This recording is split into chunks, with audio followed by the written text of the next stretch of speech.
All right, welcome to part 7 of the Rise of Political Parties, the presidency of John Adams.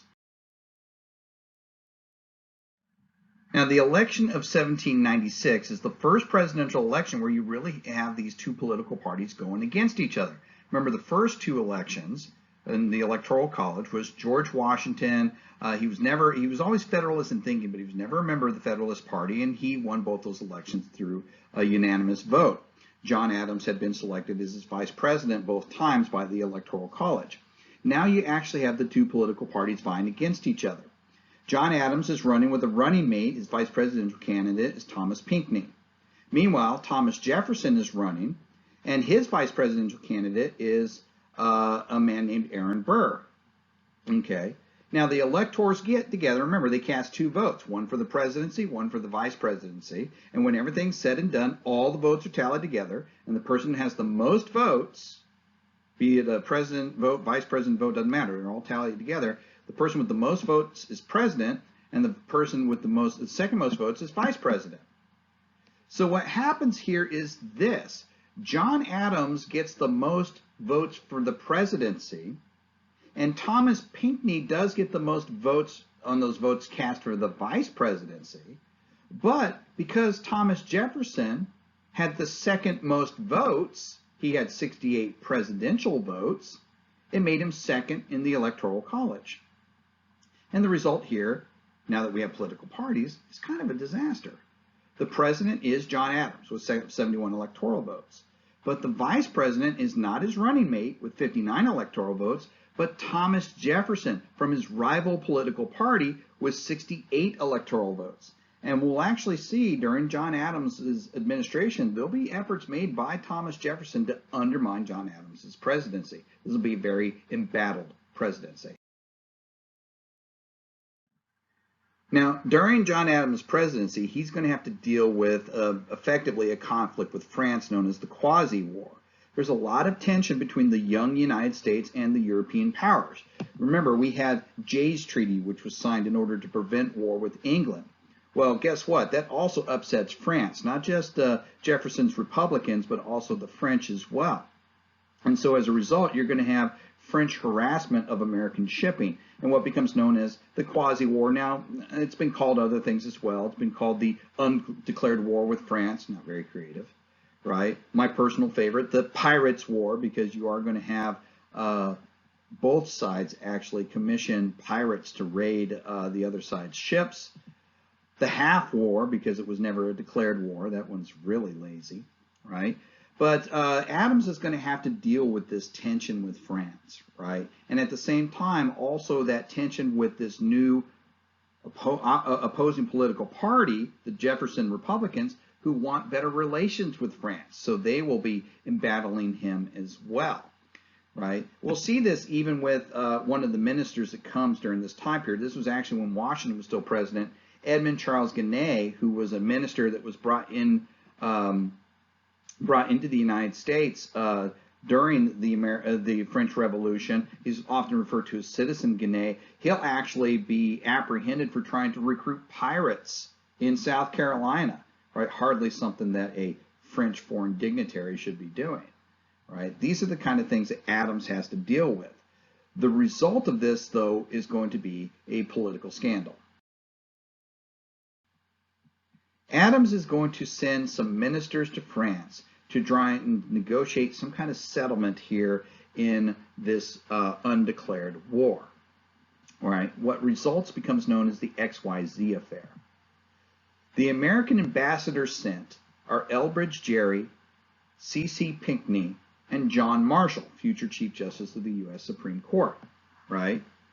Okay, they are sent to speak to the French foreign minister.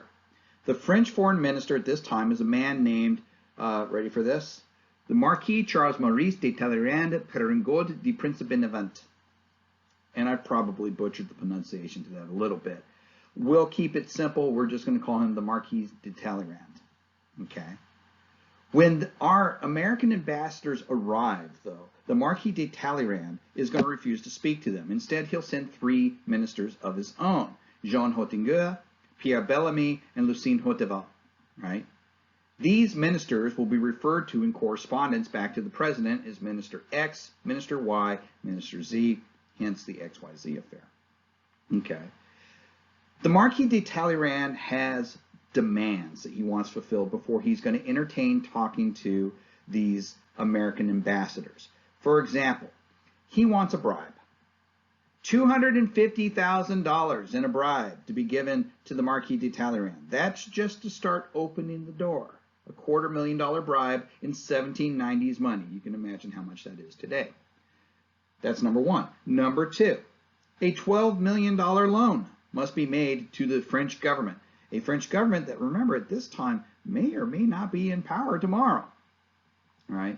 And then finally, northern newspapers in the United States has been saying a lot of mean things about France, and the president of the United States has been critical of the French, and so the Marquis de Talleyrand wants an official apology to be printed in the American press, and an apology by the president of the United States himself. Right? That's a whole list of pretty extreme demands. John Marshall is so incensed by what he sees. He says millions of dollars for defense, not 1 cent for tribute. Right?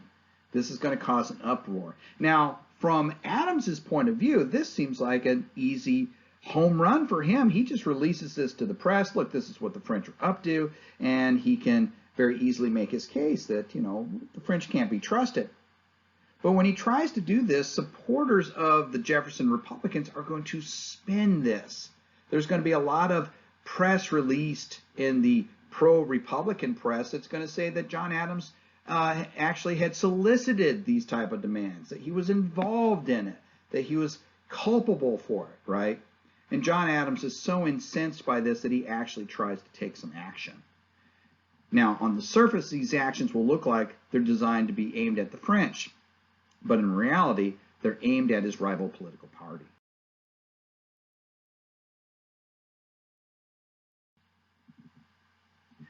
What Adams does is he has Congress pass a series of laws that we refer to now as the Alien and Sedition Acts, right? Okay. For example, the first one of these, the Naturalization Act of 1798. The purpose of this act, again, on the surface appears to be directed at the French, but what this does is at the time, in order to become a U.S. citizen, you had to be resident for 5 years in the United States. This will extend that residency time out to 14 years.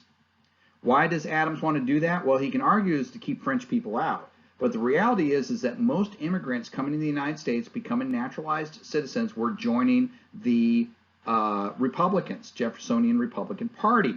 And so this makes it harder for them to increase their numbers, right? Second, the Alien Act of 1798. The Alien Act of 1798 gives the President of the United States the authority to expel any foreign nationals that he deems dangerous to the peace and safety of the United States. Right? Again, this appears to be directed at the French, but in reality, this also gives him the power to take anybody who's maybe really close to hitting that citizenship time and expel them, so that they won't be a member of his rival political party. The Alien Enemies Act of the United States of 1798 would allow him to do this in the event of war, in case of active war against the French. And then finally, the last one is the Sedition Act of 1798, in which it was stated that it's unlawful to write, print, utter, or publish any false, scandalous, and malicious writings or writings against the government of the United States or either House of Congress of the United States or the President of the United States. This is pretty unveiled, pretty transparent. This is an attack on the Democratic Republicans, right? He's basically saying, look, you cannot print stuff about me anymore. This is a direct attack on this anti-Adams press that has been going on.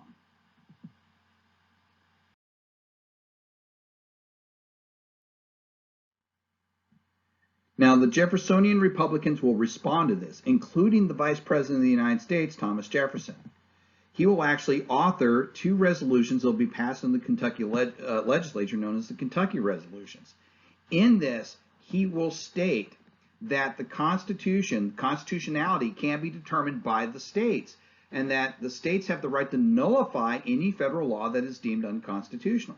Remember, the Constitution doesn't state who determines constitutionality. They didn't feel it was necessary because the two branches of Congress and the executive should serve as the checks and balance to prevent anything that would be unconstitutional from passing. But as we see here, the Sedition Acts especially are unconstitutional. Now, James Madison will write the Virginia Resolution, which is far less inflammatory than the Kentucky resolutions. What it states is that the Alien and Sedition Acts in and of themselves are outside the powers given to the Constitution. Matter of fact, it says it's in direct violation of powers specifically forbidden by the Constitution, and therefore they are null and void. Now, what he's saying in this case is not that the state can override the law, but he's saying, Congress, you need to do your job, right? Now, neither one of these really take off and catch on, but you can see now that, again, that argument, that debate over interpretation is continuing here under the Adams administration.